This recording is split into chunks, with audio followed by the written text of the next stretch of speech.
সারিবদ্ধভাবে দাঁড়িয়ে আছে শত শত সব বিশাল রকেট লঞ্চার।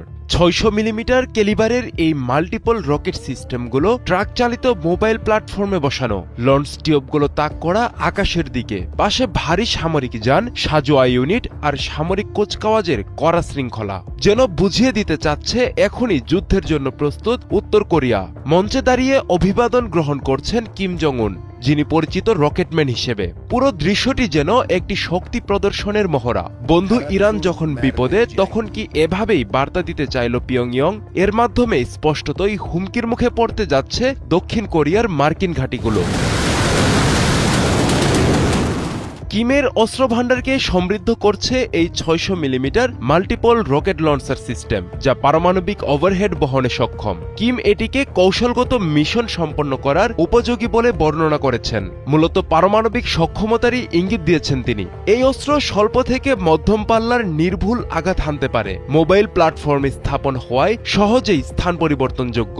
নিক্ষেপ করা যায় একযোগে বহু রকেট। সামরিক বিশ্লেষকদের মতে এটি প্রচলিত আর্টিলারির চেয়ে অনেক বেশি বিধ্বংসী, কারণ একই সঙ্গে একাধিক পারমাণবিক বা উচ্চ বিস্ফোরক রকেট ছুড়ে শত্রুপক্ষের প্রতিরক্ষা ব্যবস্থাকে ধ্বংস করা সম্ভব।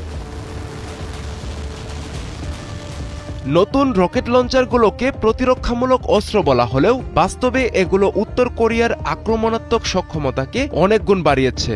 এর ফলে সরাসরি হুমকির মুখে পড়তে যাচ্ছে দক্ষিণ কোরিয়ার রাজধানী সিওল। দক্ষিণ কোরিয়ার মার্কিন ঘাঁটিগুলোও থাকবে ঝুঁকির মুখে।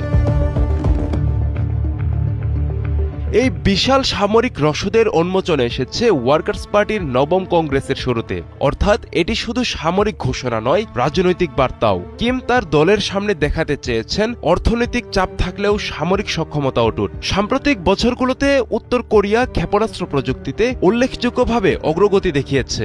এই নতুন ৬০০ মিলিমিটার রকেট সিস্টেম যুক্ত হওয়ায় কিমের হাতে এখন আরও বৈচিত্র্যময় ট্যাকটিক্যাল নিউক্লিয়ার অপশন রয়েছে, অর্থাৎ কৌশলগত পর্যায়ে ছোট কিন্তু মারাত্মক পারমাণবিক হামলার সক্ষমতা। সারিবদ্ধ শত শত রকেট লঞ্চার আর পারমাণবিক সক্ষমতার ঘোষণা দিয়ে কিম জং উন জানান দিলেন, উত্তর কোরিয়া আর কেবল প্রতিরোধে নয়, প্রয়োজনে তাৎক্ষণিক ও বিধ্বংসী জবাব দিতে প্রস্তুত। কোরীয় উপদ্বীপে শান্তির ভারসাম্য এখন আরও নাজুক, আর কিম আগের যে কোনো সময়ের চেয়ে অনেক বেশি শক্ত অবস্থানে। আব্দুল্লাহ আল মারুফ, ৭১।